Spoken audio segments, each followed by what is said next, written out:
You ask Tiger to solve. This deals with linear equations with one unknown. The final result is g equals 2.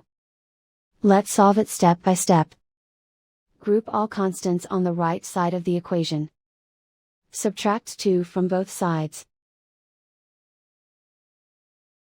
Simplify the arithmetic.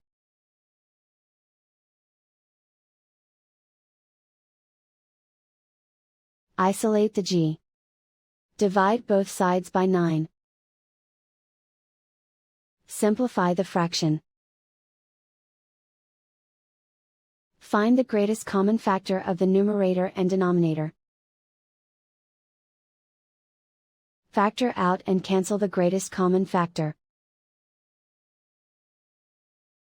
And so the final result is g equals 2.